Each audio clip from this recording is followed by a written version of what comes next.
No data, no problem. Zabu allows you to buy or sell securities on the Altex exchange from anywhere in Uganda via USSD.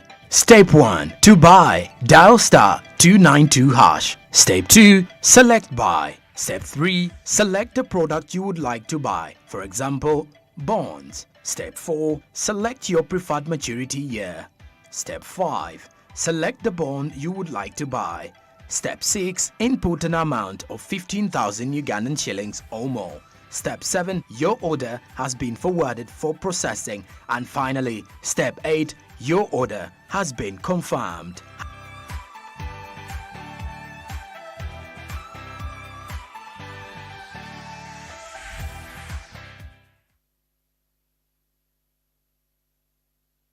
Welcome back from the break. You're still watching Smart24 and this is your daily Kickstarter.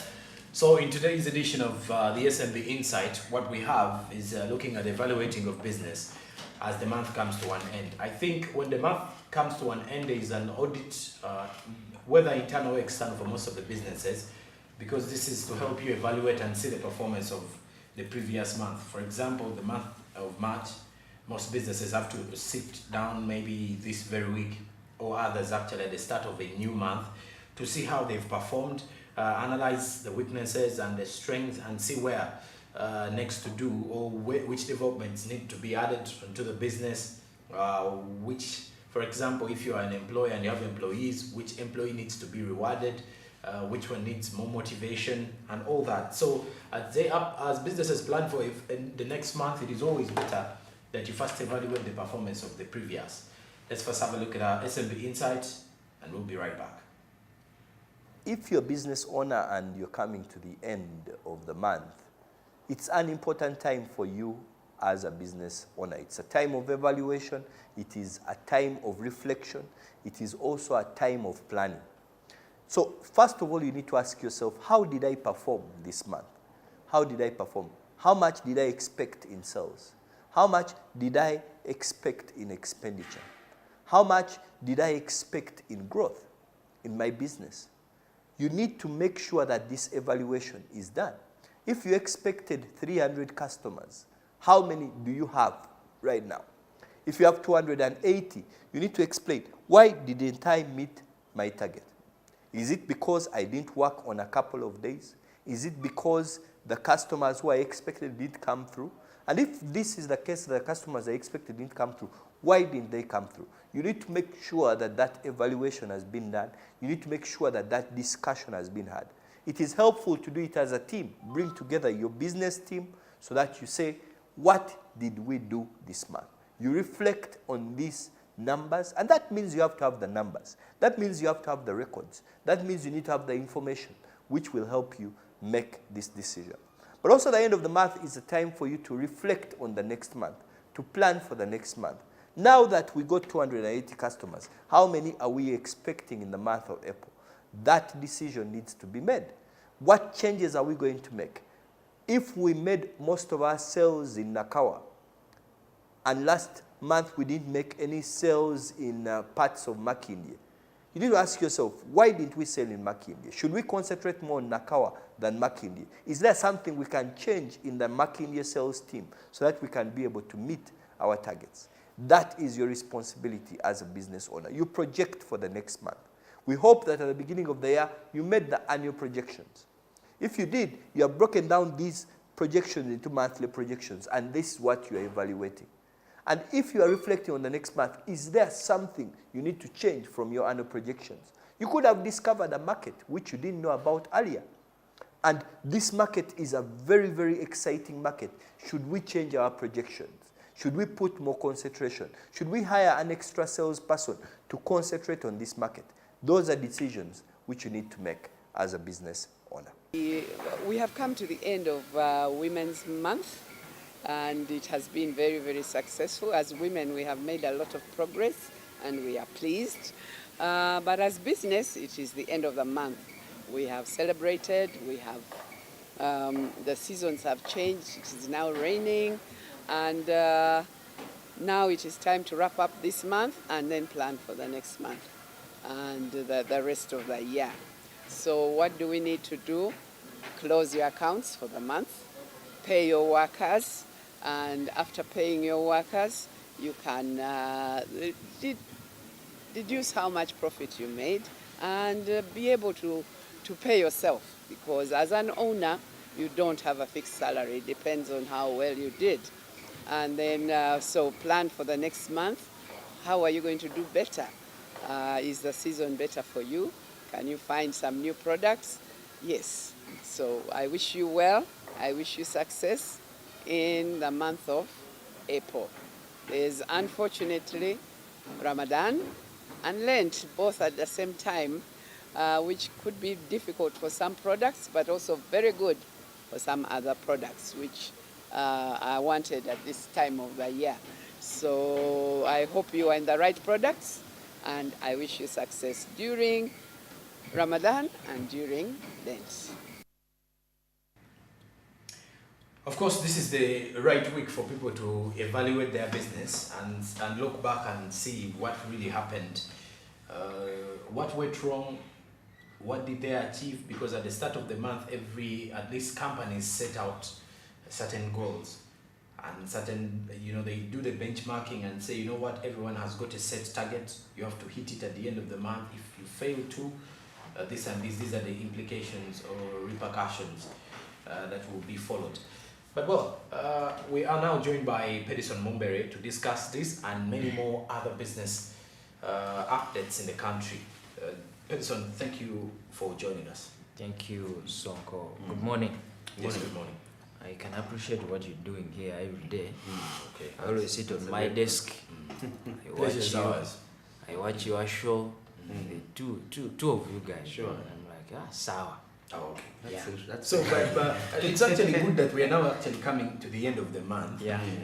Businesses normally this is the week when they evaluate the performance. They go back to see how have they performed, how have they made some profits, are there losses, how can they overcome. I think it is general for most of the businesses. You see, overcoming losses, you can never. You see, in business, there are also losses that you make, but they're also avoidable. You get. Yes. But when you look at the entire performance of the entire performance of the businesses, especially here in Uganda, if you look at Kampala in town here, I think we are moving on well. We are moving on well. People are picking up some good techniques of making sure that their businesses thrives. Yes. People are trying to adhere to the like formalizing their businesses. You can see what URA is doing, trying to formalize your businesses. You get it? A couple of people are formalizing their businesses. So it's from there that you can assess and see, and you're like, okay, at least if you look at the business entire spectrum, it's doing very well at the moment. Okay. Yes, that's my look at the things at this very time. Yeah, actually me, I would try to even see it from a broader perspective, away from the monthly reports. There are what we call quarterly reports. Every after 3 months, you present. That is now for this the is the entire first economy. quarter. Even some companies release their performance. Okay. Quarterly, see how they are performing, whether what they are doing. Because from a broader perspective, is that when you look at the average. Because with the 3 months, because you can't be deceived with figures of 1 month. True. Vis-a-vis, probably if 1 month was up, another was middle, then another one was slightly low, and then maybe even the recent month you've just finished, you actually made much more profits as compared to the previous one. But when you add up the average, it's not coming up to your targets for the year. So it should be if you dwell on the month alone, sometimes I feel it can blind you not to understand, okay, what is that thing, and you may see the repercussions in the coming 2 months. And this is something probably you would have sorted in the previous months. Okay. Because this, after the 3 months of the year, even on an individual basis, definitely you assess yourself as an individual. Though I don't want us to dwell there so much. Let's focus on the company. The biggest problem that is remaining is the cost of starting up a business. It's now the biggest problem at the moment. You may be having your money, you want to start up a business, and there comes some numerous taxes that you have to pay, some requirements you need to meet. You see, in Uganda here, it's a liberal economy. You set your own prices. You need to look for a room where you're going to put your own businesses. You get. Yes. The landlord will tell you, may I need this. According to It's the not being location. regulated by government. You get. So you find so the cost of starting a business in Uganda, it is now the biggest problem we are remaining with. But those who have already started and they're already in the system, They know how to at go least about- they know to how go to go about. about the nitty-gritties. Yes. And of course, the week when most of the businesses get back, I think suddenly the Lent season and then the Ramadan season has affected somehow business in the city, especially the Ramadan season, because very few Christians fast anyway.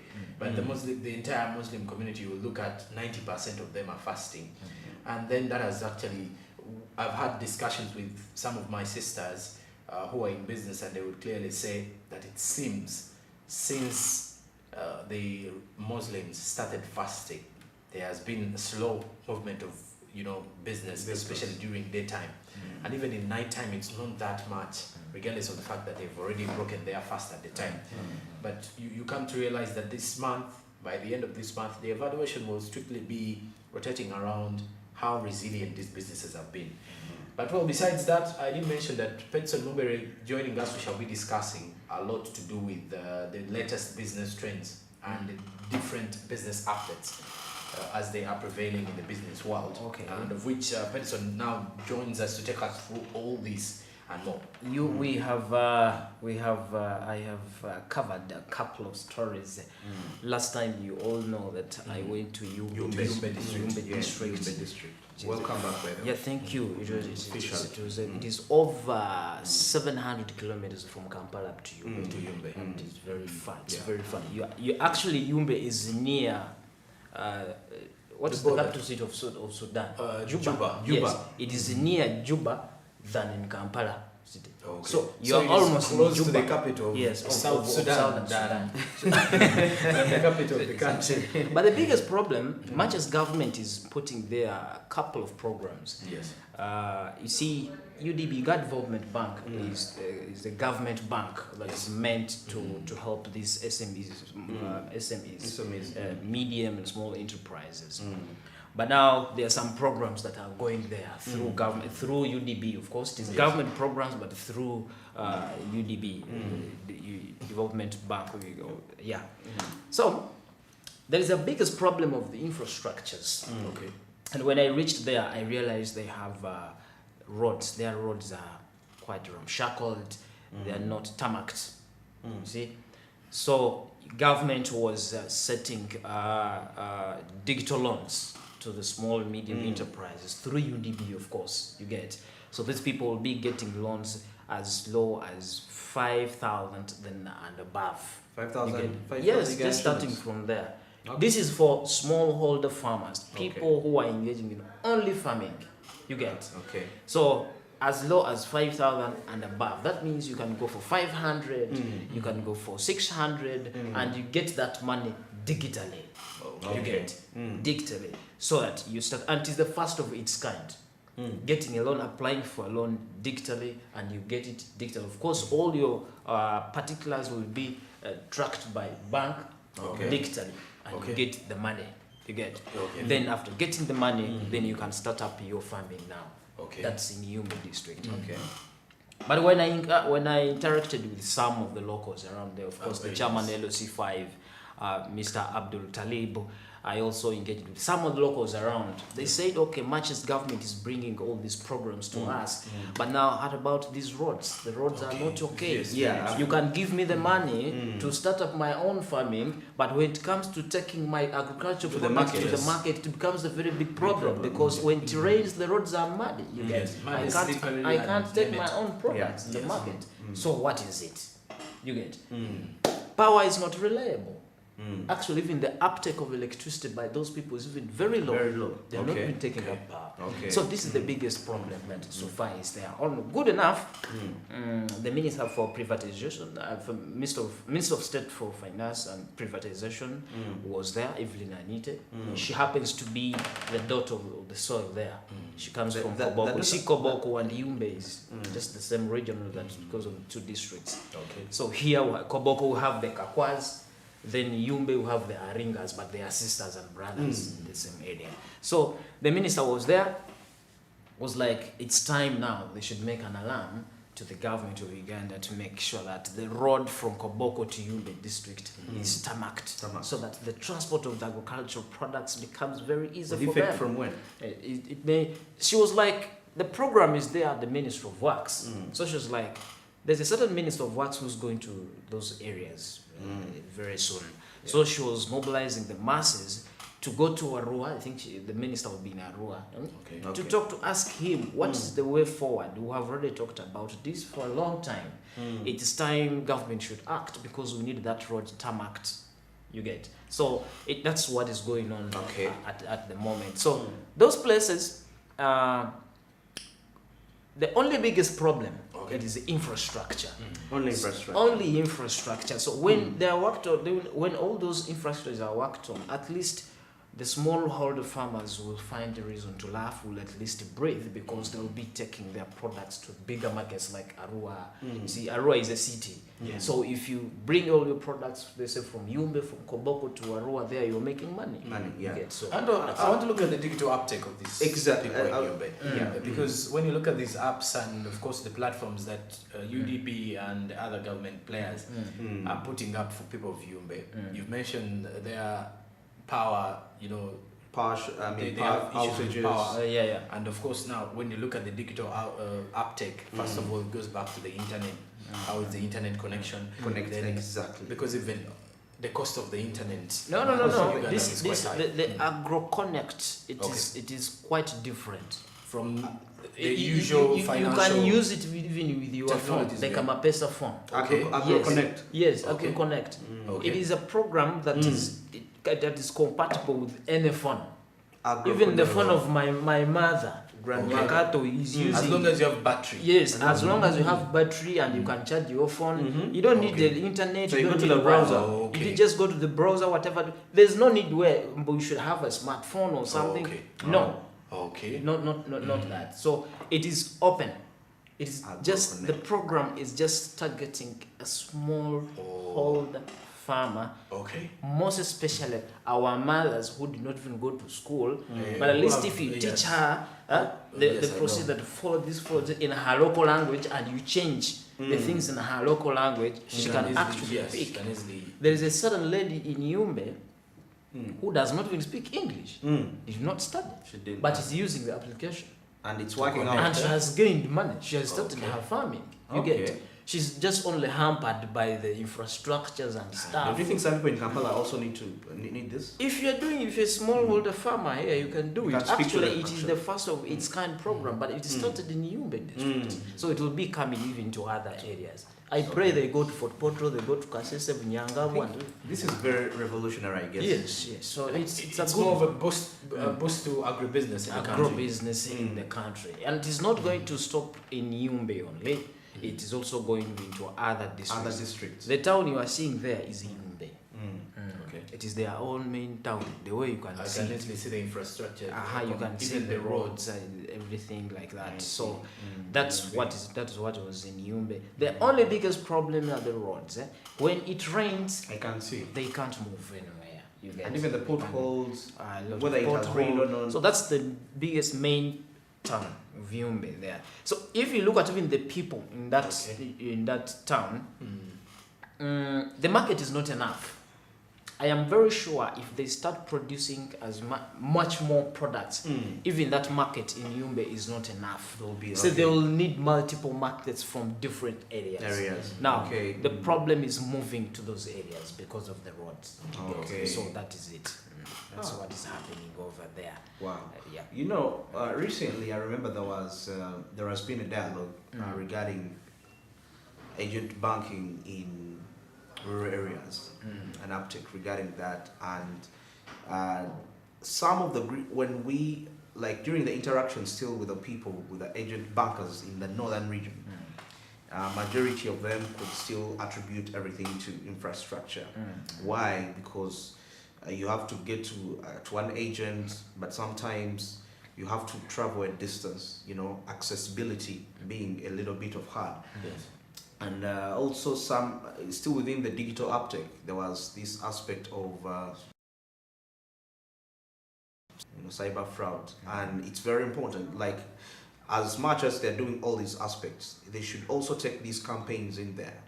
These dialogues shouldn't be held in town here, because it should be, the stakeholders should be feel part of this. You know, okay, yeah, you have the major one here, but let them take it there also to the northern, to the different districts, so that they can it's a collision between two stakeholders, the agent bankers association, accompanied with the government programs. You know, I mean, with that partnership, if we work jointly, it would be very okay. That whereby what you're doing is complementing what I already started. You're starting from where I stopped from, you know, because sometimes it might seem like pulling ropes. You know, each person, you want to show to the media that, hey, I'm doing this. This person also wants to show they are concerned about this problem, but it should go beyond just all this, and we have a true heart intention towards these people, you know. So that comes, I believe we should work in unity, because it connects, you know, agent banking in northern Uganda, you know, to aid development, and also the Uganda development back projects in the Yumbe district. Yeah. Yeah, it's and I believe, I don't know whether they communicated about still the concept, because it's north. It's the bigger picture here that it's all in the north.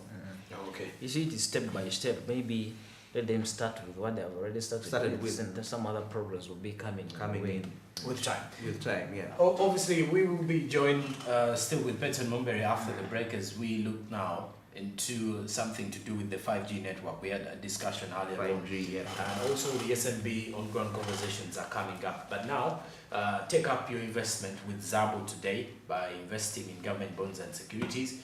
Use the USSD code *292# and follow the prompts that are actually ahead of you. You will definitely find there bonds, other securities, the maturity period for a bond that you wish to invest in. The minimum amount is 15,000 Ugandan shillings.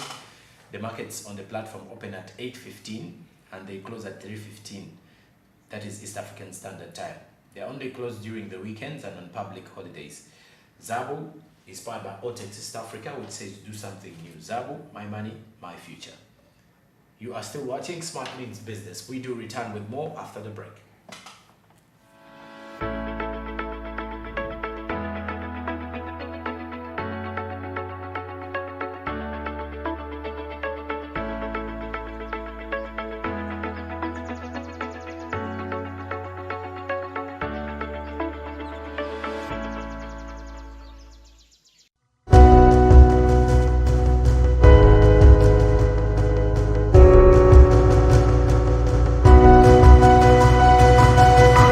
Smart24 Driving.